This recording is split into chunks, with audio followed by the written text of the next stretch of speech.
Hi, this is George Sandman. I'm the founder and CEO of Growth Drive. Growth Drive is the #1 best-selling business advising platform, and this is our podcast, The Business Advisor Hot Seat. Now, in the hot seat, you're going to hear from industry leaders, thought leaders, your colleagues who are going to share tips, techniques, war stories about building a thriving advisory business based on delivering client wins. We're going to get into it. We'll get into it about the Growth Drive methodology, the Clarity software, what we see out in the world, so much more than just the system. And I'm also the author of The Growth Driving Advisor, which is based on over a decade of being an advisor to advisor, working with you and your colleagues, helping them build their practices, helping them through client engagements, and it's really proven strategies for leading businesses from stuck to best in class. Check it out. So strap in. We're going to light this up. Here we go. Well, hello, everyone, and welcome. We're going to do something a little different this week. And what I'm going to do is I'm going to read and comment very briefly, if I can, keep it brief, about a white paper that we are working on. We're busy workshopping. We have a pre-final version that we're busy workshopping with a lot of you, your colleagues, with you potentially. And so I'm going to read it, make a couple of comments, and I would welcome your feedback. So here we go. It is June 3rd, 2026. This is following up a year almost to the day from the first white paper we dropped about strategic capacity as fundamental to business value creation. The new white paper has some evolved thinking. It's called The Asset Class Standard: How Strategic Capacity Quantification Improves Private Capital Market Efficiency. And I co-wrote this with Andy Weevil of 10X Growth. And when you get a copy of the paper, his contact information and creds are there. And Andy first brought me this idea and wrote the first draft, in fact, and we took it and ran. And so let me tell you what we have. I'm going to just start reading. And if you hear the shuffling of papers, it's because I've gone analog and I've actually printed this thing out. So start at the top. Executive briefing. This paper is written for the ecosystem of capital market professionals who shape private middle market transactions, buy-side and sell-side investment banks, M&A advisors, exit planners, fractional CFOs, profit and value growth advisors, growth drivers, private equity and strategic buyers, and the lenders whose returns depend on the same underlying capability the equity markets price. The market addressed in this paper: private businesses with $2.5 to $100 million in annual revenue, which represent 30 to 35% of U.S. GDP. And by the way, more than 50% of new jobs. The problem: 70 to 90% of acquisitions, depending on the source, right? 70 to 90% of acquisitions fail to meet the acquirer's investment goals, often accompanied by significant post-close integration friction. The definition of success: an efficient market in which sellers realize fair value, buyers achieve the required return, integration completes on schedule with minimal friction. The root cause of the problem: structural inefficiency in the pre-LOI information environment. Buyers commit to targets evaluated on financial narrative on the SIM without independent evidence of operational capability. Sellers control business data and transaction narrative. Sound familiar? By the way, I've shared this paper with a number of professionals, and the feedback has been the concept's universally positive. We're talking here about investment bankers. We're talking about growth drivers. We're referring to people who play in the private equity space. All very positive on the concept. Nobody said you're off on the argument. Some stylistic comments about how the paper is laid out, but universally positive feedback so far. But I'll read on, and feel free to berate me if I miss something. All right. So we've covered the root cause. Now there's a shift underway. Private capital forces reward businesses that can predictably and sustainably grow free cash flow post-transaction, right? Makes sense. Private capital markets reward businesses that can predictably and sustainably grow free cash flow post-transaction. The discipline to measure that capability before commitment now exists. The solution: independent quantification of strategic capacity, the operational capability that determines whether projected performance survives the transaction, but applied pre-LOI and available to both sides in the transaction. So both sides of the table are going to be speaking the same language, and could be speaking the same language, relying on very similar data, similar financials, similar understanding of operational capability, and negotiating from there. Imagine. The standard. Here's the standard. Asset class businesses, those with a strategic capacity score above 85, deliver structurally repeatable performance, independently transferable value, and the operational and data quality the market is pricing. These businesses command premium M&A pricing. I mean, the data's in. Okay, executive summary.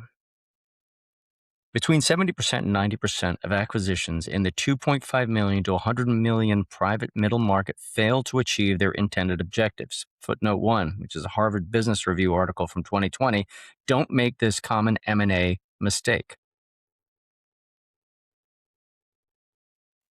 Patel, drawing on more than 300 practitioner interviews, identifies structural failures within the M&A process itself rather than post-close execution alone as the primary cause. It's an important footnote. You should read Patel's article, Patel's book, frankly. It's really good stuff.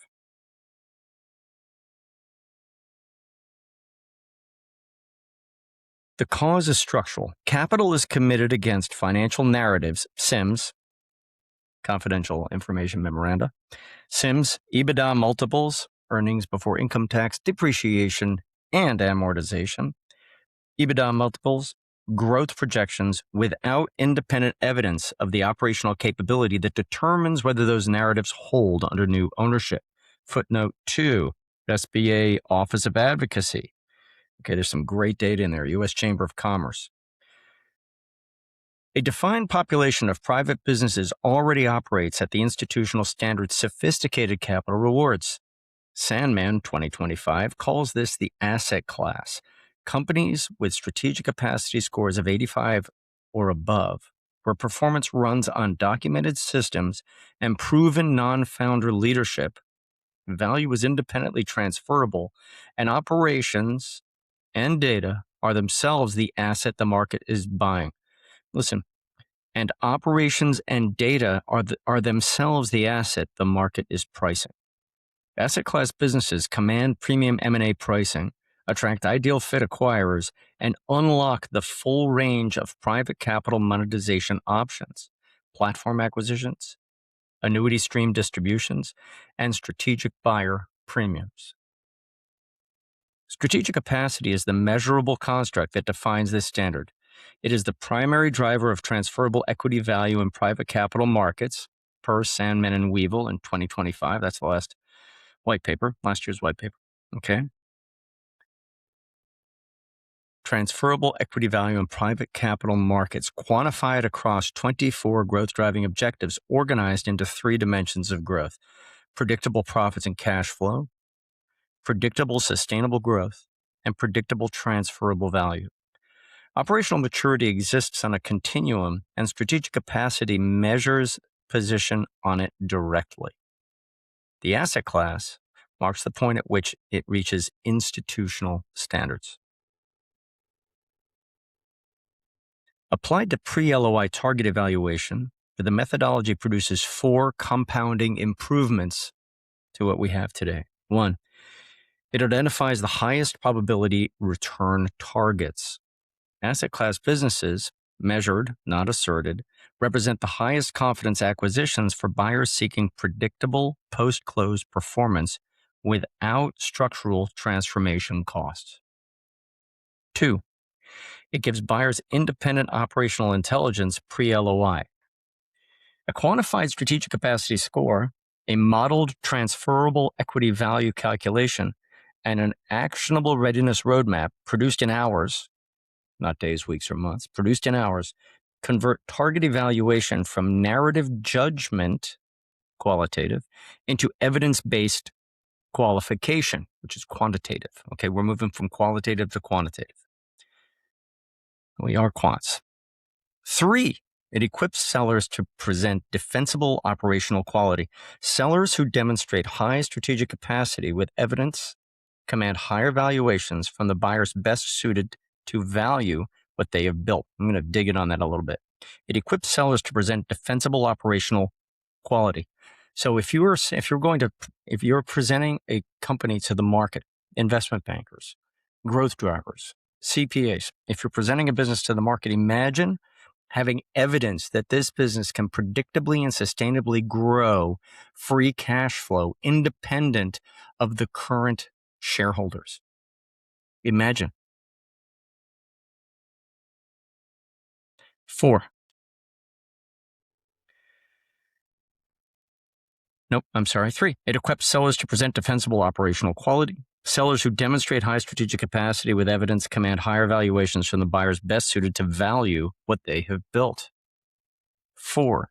It improves outcomes across all 3 private capital return models: equity value at exit, annuity distributions, and lending, because the determinant of success in each is the same.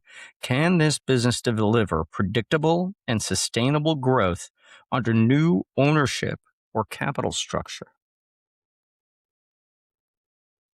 The systematic effect is informational symmetry, a market in which buyers, sellers, and their advisors operate from shared, quantified evidence of operational reality. The result is higher returns on closed deals, better structured transactions, more accurately priced debt, and a measurable improvement in the success rate of private capital deployment. For advisory firms, strategic capacity quantification is not a marginal improvement over traditional target evaluation. It is the standard around which the next generation of private capital advisory will be organized. And we see that happening in the market today, right? But ad hoc, unstructured. Okay, now let's move into the paper itself. Introduction. Private capital markets exist to deploy capital into businesses that can generate predictable returns through equity value growth at exit, annuity generation from distributions, or interest on lending. Across all 3 models, the determinant of success is the same. The underlying business must deliver the performance the investment thesis assumes under new ownership, independent of individual heroics. That capability is strategic capacity. Defined by Sandman 2023 and established as the primary driver of transferable equity value by Sandman and Weevil 2025, strategic capacity is a business's measurable ability to predictably and sustainably grow profits, cash flows, and transferable equity value through proven non-founder leadership, documented systems, scalable processes, and disciplined financial management. It is quantified across 24 growth-driving objectives organized equally into the 3 dimensions of business growth: predictable profits and cash flow, conceptually equivalent to free cash flow, predictable sustainable growth, and predictable transferable value, and expressed as a strategic capacity score benchmarked against best-in-class performance. The asset class is the subset of private businesses operating at institutional standards, scores of 85 or above. Where performance is structurally repeatable, value is independently transferable, and operations and data quality are themselves the asset the market is pricing. The problem is not that the asset class businesses are rare in absolute terms. The problem is that the market has lacked the tools to identify them systematically and to distinguish them at evaluation from businesses presenting similar financial metrics that lack the underlying capability to deliver projected performance post-transaction. The metrics on which target evaluation has historically relied, EBITDA multiples, revenue growth, market position, describe what a business has achieved. They do not answer the question that determines whether the transaction will deliver. Will this business continue to perform and grow per the investment thesis after the transaction closes? The consequences are well documented. Many failures are not dramatic. They are quiet erosions of value. returns that look compelling on a model but never materialized, integration plans built on assumptions that did not survive operational contact, debt structured against cash flow the business could not sustain. The conventional explanation points to integration challenges. The more rigorous diagnosis, confirmed by Patel 2025, identifies the root cause as structural, embedded in an M&A process architecture that systematically suppresses the independent operational intelligence both sides require. This paper applies strategic capacity quantification to that structural gap. Quantification converts operational reality from contested narrative into shared evidence, equipping buyers to identify asset class targets with confidence, equipping sellers to demonstrate institutional quality with evidence, and equipping the advisors on both sides to build SIMs, investment theses, and deal structures grounded in demonstrated capability. The market context reinforces the urgency. The most capable acquirers are professionalizing M&A into a repeatable operating capability, building proactive deal theses, embedding absorptive capacity assessment into pre-deal gates, and stress testing execution plans in live transactional environments. Yet, over 80% of corporate deal flow remains externally introduced per Deloitte in 2024, meaning the majority of targets still reach buyers through sell-side advisors and intermediaries. The advisor who can demonstrate a target's strategic capacity objectively against the criteria evolved buyers already apply holds a decisive advantage over those presenting financial narrative alone. The structural problem in M&A target evaluation. The 70 to 90% acquisition failure rate is not a failure of effort, intelligence, or capital. The buyers committing resources, the advisors structuring transactions, and the sellers presenting their business are sophisticated professionals operating in good faith. The failure rate persists because the M&A process was designed for a market that no longer exists, one in which sellers held the informational high ground, financial performance was the primary indicator of asset quality, and operational capability could reasonably be inferred from the numbers. Sophisticated capital now demands evidence of operational capability that financial statements cannot supply, and the most disciplined acquirers have built internal frameworks to demand it. The process architecture through which targets reach those acquirers has not kept pace. The result is a structural asymmetry that suppresses the independent operational intelligence both sides need. The sell-side process suppresses operational intelligence. The traditional process, from SIM creation through pre-LOI engagement, produces three consequences for the buyer's information environment. And I refer you again to Patel's work on this. First, the evaluation framework is set before the buyer arrives. The SIM frames the opportunity, the investment thesis is shaped by it, and the timeline is established on the sell side. Second, competitive cadence accelerates the process at precisely the point where genuine operational evaluation would be most valuable, converting speed from a tool of efficiency into a signal of commitment. Third, the data room is constructed to support the seller's thesis rather than to reveal operational reality, leaving founder dependency, undocumented processes, leadership gaps, customer concentration, and culture risks outside the explicit indicators the buyer can evaluate before commitment. We're talking pre-LOI, right? These impacts operate together. The buyer enters a process they did not design, accelerates through it under competitive pressure, and evaluates on information curated to a thesis they inherited rather than constructed. The space for independent operational discovery contracts at exactly the moment it is most needed. Footnote 4. And I refer there to Patel K. 2025, Buyer-Led M&A, the Framework, which documents these dynamics across more than 300 practitioner interviews. Right, the data's in. The buy-side reaction locks in conviction. Three dynamics compound across the pre-LOI period and explain why sophisticated buyers proceed despite information they recognize is insufficient. The buyer adapts to the sell-side narrative rather than constructing an independent thesis. Integration considerations, the operational realities that determine whether the deal will deliver, are deferred to post-close rather than treated as deal-shaping disciplines. And as the financial model accumulates evidence supporting the inherited thesis, conviction compounds, even though financial models do not surface the operational conflicts, system incompatibilities, and absorptive capacity constraints that determine post-close return. By the time these dynamics resolve, the buyer is committed to a narrative shaped externally and validated insufficiently. The deal proceeds. The failure rates that follow are predictable. You see why we talk about inefficiency of the private capital markets. A market that has a failure rate this high is not efficient. Okay, but I digress. All right, next section, the compound effect. The sell side, so let's consider those last two sections and they compound together. The sell side process suppresses operational intelligence. Buy side reaction locks in conviction without it.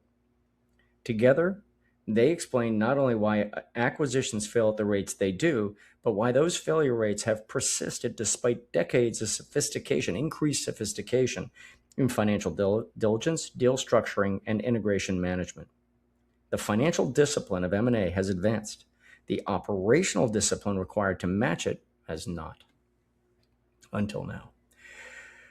What the market has lacked is the systematic solution, independent quantification of strategic capacity applied pre-LOI, available to both sides, grounded in evidence rather than narrative. And we need only think about the evolution of quality of earnings and the emergence of sell-side Q of E to see that there's a solution and that the market will rise up to meet it. Next section, strategic capacity as the screening standard. Strategic capacity is quantified through a strategic capacity score from 0 to 100, benchmarked against best-in-class performance across 24 growth-driving objectives, organized equally into the three dimensions of business growth. Dimension 1, predictable profits and cash flow, or predictable FCF. Dimension 2, predictable sustainable growth. And Dimension 3, predictable transferable value. And I've written elsewhere about why we divide these into the three dimensions, but it does certainly help adding an intuitiveness to the analysis. Okay. Applied to pre-LOI target evaluation, the score, again from 0 to 100, addresses precisely what the structural mechanisms above suppress. Independent, quantified assessment of whether a business can deliver predictable results as an asset under new ownership, independent of any one leader. And we have a score band continuum here in the white paper, and I'll read down them. The scores go from 0 to 40, 41 to 54, 55 to 69, 70 to 84, and 85 plus. And they are in turn founder state, and that's where there's high founder dependency. Growth creates friction, and value is non-transferable. The core focus is generally in these businesses on building growth capacity through dimensions 1 and 2. Growth capacity for the uninitiated is dimensions 1 and 2 weighted for growth for dimension 2. Predictable, sustainable growth. Okay. The next band, 41 to 54, these are emerging state. Some systems are in place, but execution is inconsistent. Profit is unpredictable. Value is compressed and likely inaccessible. Core focus remains on growth capacity. Side note of the billions and billions and billions of dollars of businesses that are in our system to date. The average is 54.1. Okay, so if you understand that the average of operational excellence, if you will. Comparison to best in class is 54, right? As a failing grade when I was in school, is a 54. These are businesses that are profitable, that are growing, but they lack the systems. The average business have 54. Once you understand that and you think about the failure rates of M&A, you can start drawing a line, a storyline between the two, right? Okay. Next is maturing businesses with scores from 55 to 69. These are maturing businesses that have a solid foundation. Growth is possible, but capacity constraints limit transferable value and threaten M&A success. They're weighted towards growth capacity. But the high end of this range at 69 begins building dimension 3. And again, I've talked elsewhere about how these are gears inside the business engine, and they compound, right? Now we get into a more interesting class of business from an investment perspective, the professional state. This is scores 70 to 84. These businesses demonstrate strong execution. They have predictable profits and growth. They're approaching institutional quality operations, and value is increasingly transferable in toto, right? As is the likelihood of M&A success. 85 plus defines the asset class. We don't say 85 to 100 because there are no perfect businesses out there. And as businesses grow at 85, they continue to grow FCF, they continue to create sustainable growth, adapt to market conditions, et cetera. But as they do, they break things. So it is theoretically possible to have 100, but we've never seen a business with a score of 100. 85 is the asset class. This is the institutional standard. These businesses operate independent of any one leader. They deliver predictable, sustainable growth through documented systems proven out by data. They command premium M&A pricing. They unlock the full range of private capital monetization options, platform acquisition, annuity stream distributions, and strategic buyer premiums. And annuity stream distributions need not be to a lender nor to an acquirer.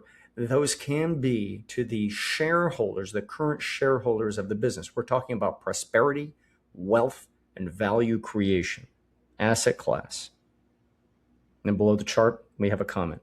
The score is the shared reference point informational symmetry requires, a single, transparent measure of operational reality that buyers, sellers, and their advisors can engage on equivalent terms. It is we begin to speak the same language.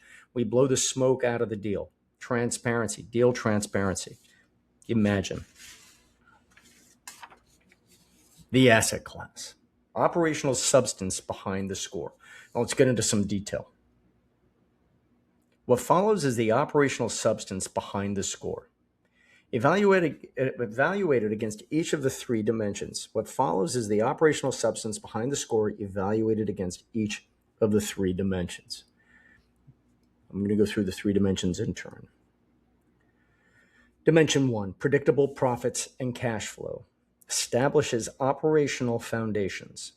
An asset class business does not merely report strong EBITDA. It generates that performance through senior leadership running the business without founder involvement, a workforce with documented roles and measurable accountability, a high percentage of codified recurring revenue, margins at or above the industry norms, accurate standards-compliant financial reporting, and a scalable sales process that converts pipeline without founder participation.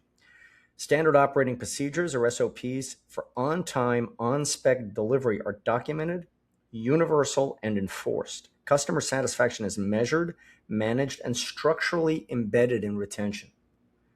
Free cash flow is growing at or above market rate, and the systems producing it are transferable. That's a dimension 1 business that's very strong in dimension 1. Let's turn to dimension 2, predictable, sustainable growth. Dimension 2, predictable, sustainable growth, confirms the business can expand, not merely maintain. At 85 plus growth, growth is not further founder-driven ambition. It is the output of a clearly articulated strategic plan with leadership alignment and execution discipline, a curated culture of accountability and continuous improvement, scalable hiring and development systems, and disciplined budgeting and forecasting that translate growth goals into measurable financial commitments. The market opportunity is demonstrably large and accessible. Products and services are differentiated and defensible. Marketing generates demand repeatedly. Innovation is embedded and ongoing. An asset class business does not grow because its owner works harder. It grows because its systems are built to grow. Dimension 3, predictable transferable value. I'll make a comment here. If you think about what we just described for Dimension 1 to Dimension 2, would you not want to work for, own, be associated with that business? Go back and listen to what I just described. Now, that does not mean the business is M&A ready. There are other things that the market has not forced the founder or the senior leadership team to confront, typically. Well, we see the average business comes into the system with a Dimension 3, with a capacity score of 42. Dimension 3, predictable transferable value, is where institutional quality is confirmed. A business can be profitable and growth capable and still fail to transfer because value is locked in relationships, informal knowledge, undocumented processes, or legal exposures that surface only under buyer scrutiny post-LOI. At 85 plus, none of that is true. The business presents a clear, aligned narrative supported by audit-ready financials. IP is owned, documented, and protected. Contracts are enforceable. Market position is strong with high growth relative to peers, a diversified customer base, defensible barriers to displacement, and a recognized brands that contributes independently to trust, retention, and pricing power. An asset class business does not just perform well, it presents well to the most rigorous buyers under the most demanding diligence. They have it together and they can prove it. Most private businesses do not qualify into the asset class, not because their financial performance is weak, but because performance exists on a spectrum of operational maturity that ranges from ad hoc effort and founder dependency to defined processes, documented workflows, and data-driven decision-making embedded across the organization.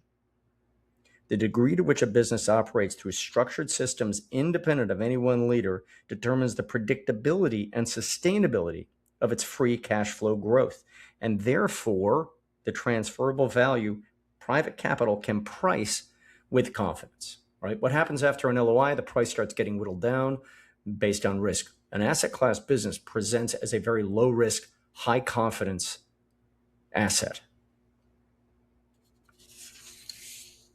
For buyers, asset class businesses are the highest confidence acquisition targets. For sellers, designation commands premium pricing and unlocks the full range of monetization options. For lenders, asset class status materially reduces the company-specific risk component in credit decisions, supporting more favorable terms and larger facilities. Now I'm going to stop here. The paper goes on to go into specifics about three-dimensional target screening.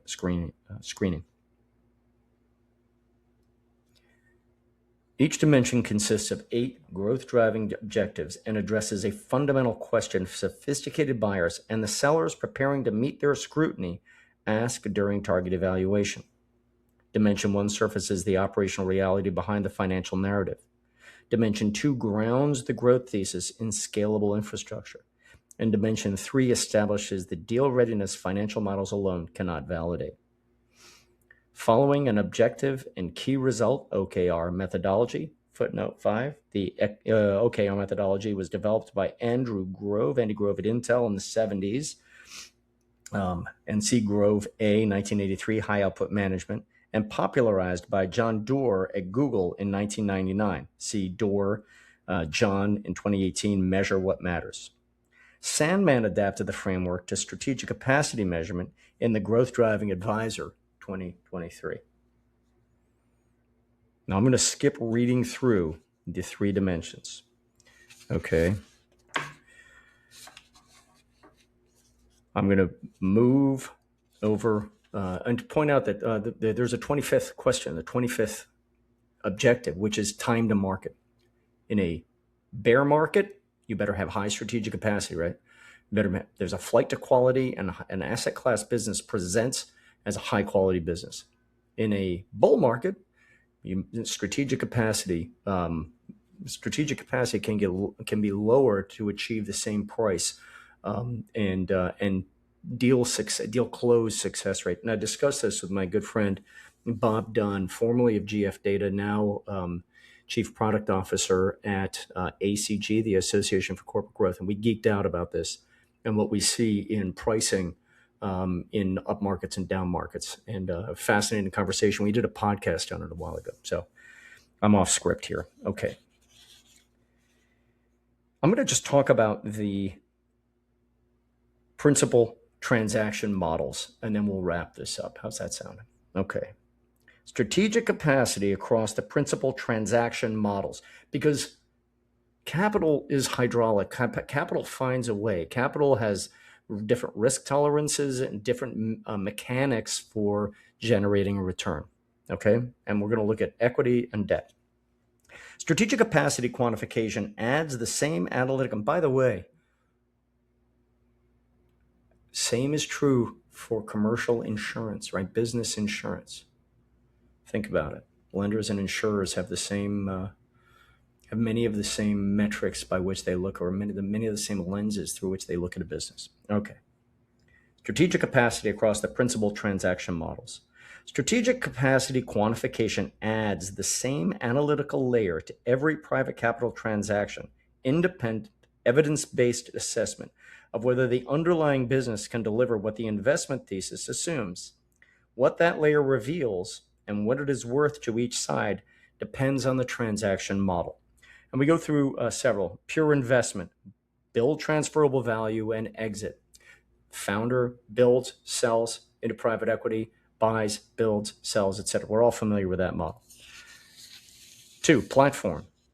Demonstrated capacity absorbing tuck-ins, right? That's another way of looking at this in the market.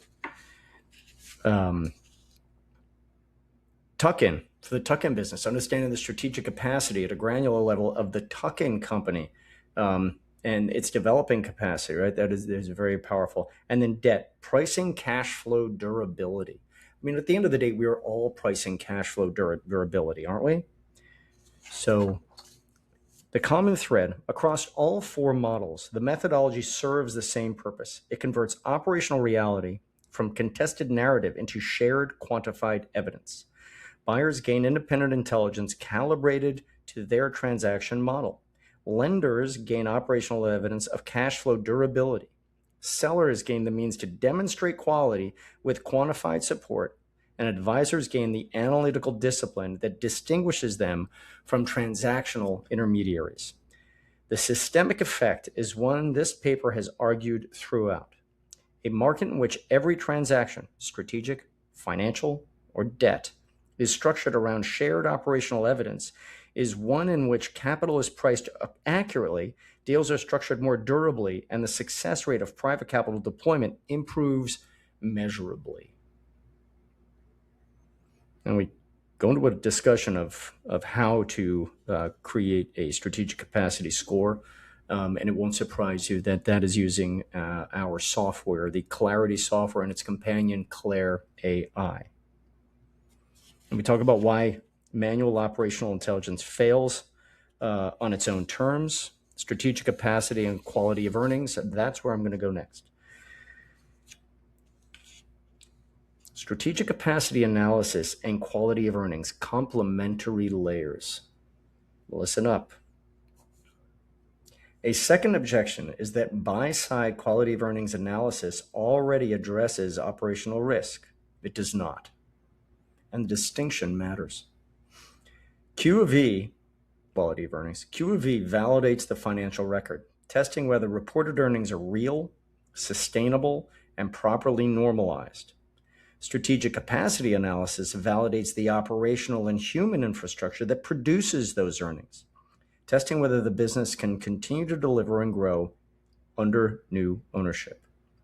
The two are complementary layers operating on different aspects of the same business, mutually reinforcing rather than redundant. A target can pass Q of E cleanly and still fail strategic capacity screening. The founder-dependent business with $2.4 million of EBITDA and an undocumented customer handover is the canonical example. Conversely, a target with high strategic capacity but unresolved Q of E issues is not yet investable. Each surfaces what the other cannot. Consistent with Q of E precedent, market practice would warrant the accuracy and completeness of the operational and financial data underpinning the analysis, while conclusions, which involve judgment, qualitative judgment, forward-looking assumptions, and integration considerations, remain the buyer's responsibility addressed through diligence, structuring, and targeted indemnities. Now, in the next section, we talk about the Clarity platform and how efficient it is to use. And let's talk about the three outputs of that system. Three primary outputs. I'm on page 16, as it's currently laid out. A strategic capacity score. So the three outputs. First, strategic capacity score of 0 to 100 is a quantified benchmark against best-in-class performance, a quantified benchmark against best-in-class performance across all three dimensions and each dimension individually. This replaces intuition with data and documented evidence, enabling data-driven qualification before LOI commitment. The score identifies the strategic capacity gap, the distance between current state and the level required for transaction success. 2, transferable equity value calculation. This is a modeled valuation, calculation of value, based on current strategic capacity and normalized EBITDA, expressed through three reference numbers grounded in market comparable data. I'm going to make a comment here. Anyone sitting with a client and using discounted cash flow calculation of value to price the value of their business as an asset is not meeting the high standard to which we hope they would hold themselves. And I'm just being nice. I'll leave it there. I'm incredibly passionate on this point. Pick up the phone, call an investment banker, ask them how they price deals. And DCF is definitely in the file, but it is not the determinant calculation of value. I'm very passionate on this point. Okay. Transferable equity value calculation, a modeled valuation based on current strategic capacity and normalized EBITDA, expressed through three reference numbers grounded in market comparable data. Market comp data. 1, gross enterprise value. That's revenues or EBITDA multiplied by the top multiple for financial transactions. We've got to be conservative. Financial transactions in the subject sector. It is impossible to predict strategic value. Okay? Gross enterprise value. The next, transferable value, the post-due diligence M&A price after we've accounted for risk, calculating net of company-specific risk that strategic capacity quantifies. And then, of course, between those, we have the value gap. And that's the difference between the two. Value currently inaccessible to the seller and a primary source of post-close return for the buyer. Again, imagine the consequences of having that information. These calculations inform offer strategy and integration planning on the buy side, and pricing strategy, expectation setting, and gap closure programs on the sell side, equipping both sides to negotiate from quantified evidence rather than positional assertion. And third is an actionable readiness roadmap. Excuse me. A prioritized summary of improvement areas aligned with the subject's strategic context. For qualified targets, it informs integration planning and post-acquisition value creation, use of funds, shorthand. For targets that do not yet meet a given screening threshold, it becomes the foundation for systematic capability development. Then on page 17, we go through an illustrative example, an illustrative application. And now I'm just going to move into the impact on the private capital markets. Impact on the private capital markets. Strategic capacity quantification does not add a step to the M&A process. It shifts the costliest step, months of committed advisory and buyer resources expended on targets that were never going to deliver, into hours of quantified evidence delivered before commitment. The most direct evidence of impact comes from the foundational work itself. Sandman and Weevil in 2025, drawing on clarity assessment data, modeled a 2x to 3x increase in transferable value to buyers and a 3x to 10x increase in acquisition offers for businesses that systematically develop high strategic capacity across all three dimensions.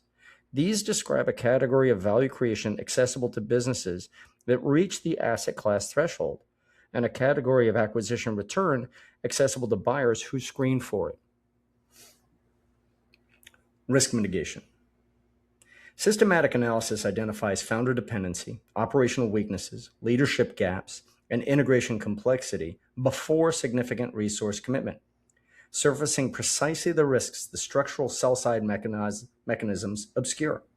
On the buy side, this converts pre-LOI evaluation from inference to evidence, allowing buyers to walk away from targets that will not deliver, structure deals around the risks that remain, and commit confidently to targets that meet the standard.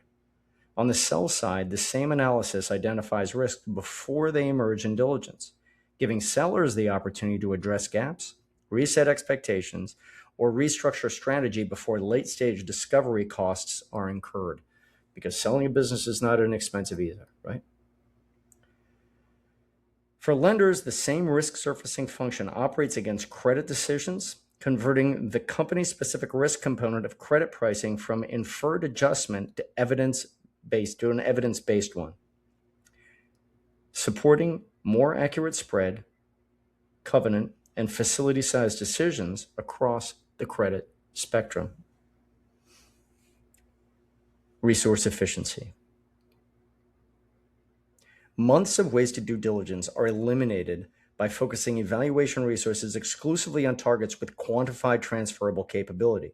The savings to advisory firms, both direct diligence costs and the opportunity costs of deals that should never have been pursued, are substantial.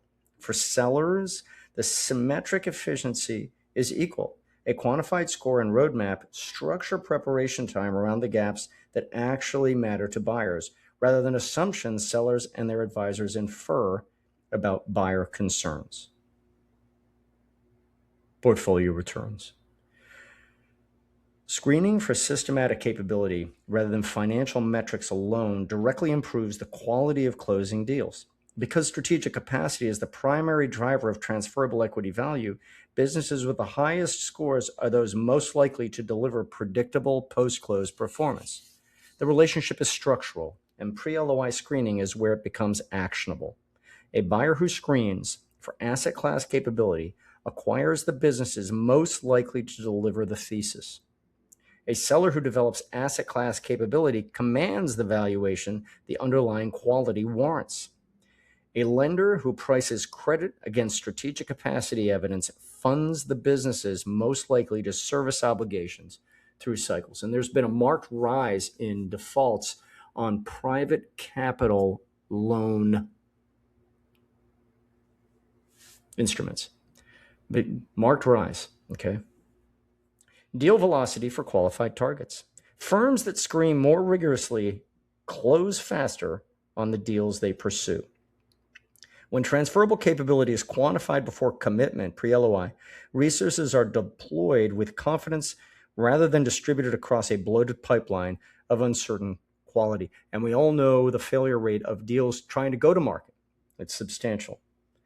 The sell-side equivalent operates with equal force. Sellers entering the market with quantified evidence shorten buyer evaluation cycles, reduce diligence-driven friction that erodes evaluation and timelines, and qualify themselves to buyers most prepared to transact at the standard the sellers has built. There is going to be capital for Strategic capacity, 62 businesses. Okay, this is simply going to be sold at a lower price to earnings ratio, at a lower multiple. Deal velocity is not the absence of discipline. It is the product of discipline preparation on both sides.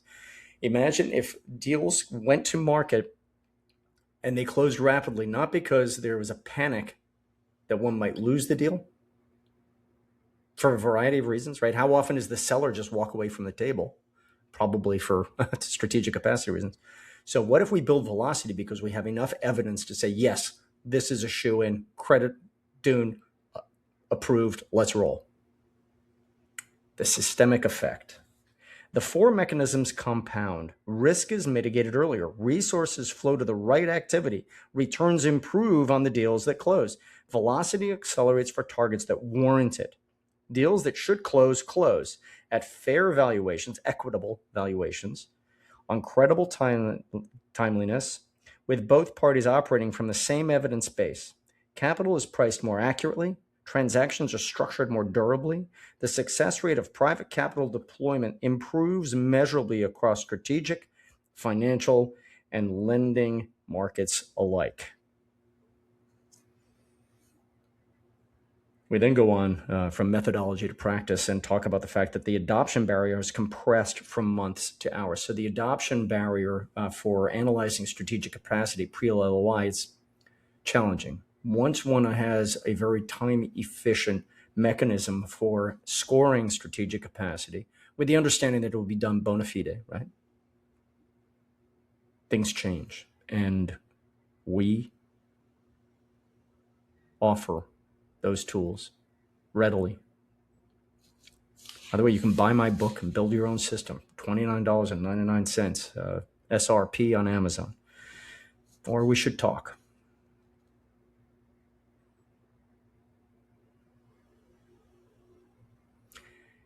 So I'm going to read the conclusion.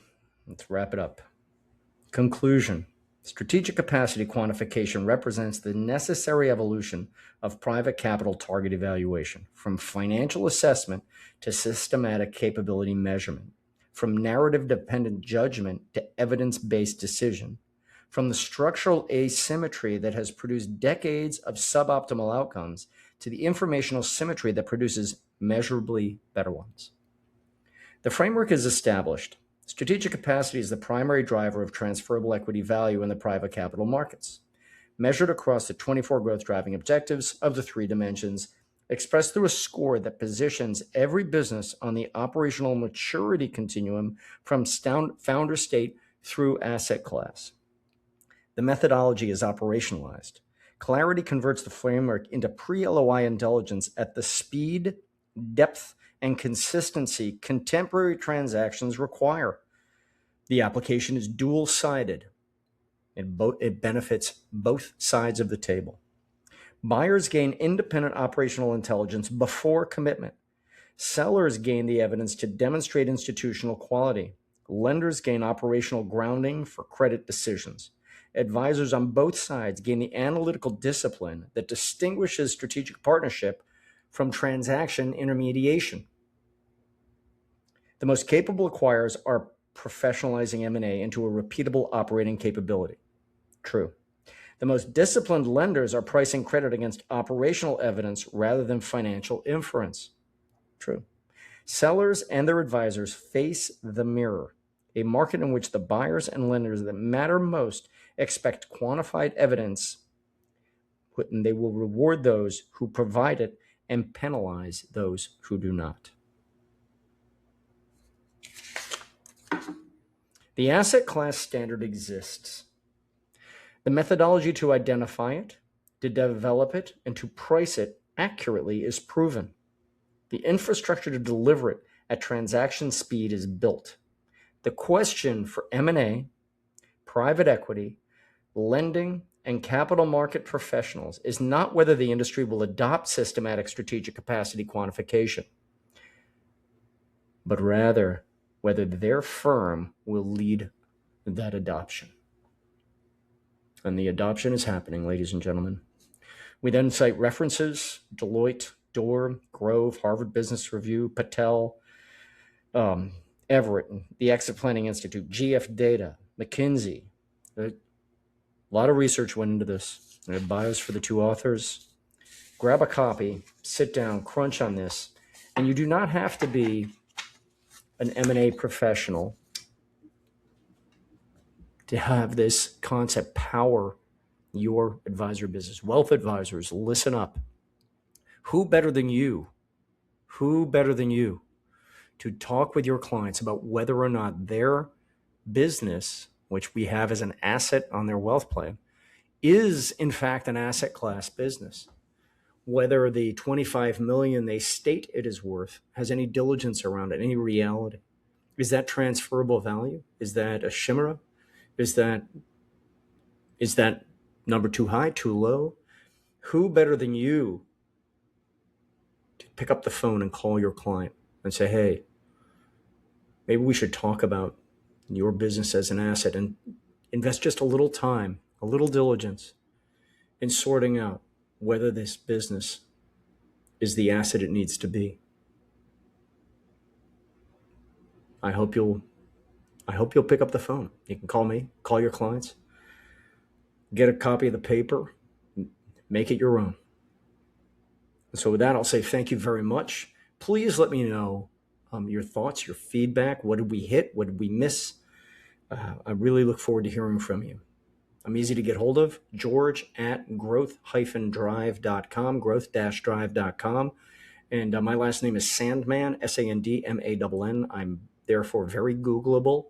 So look me up, give me a call. We're here. We are committed to the success of the private capital markets and committed, therefore, to helping you. Thank you. Have a great day.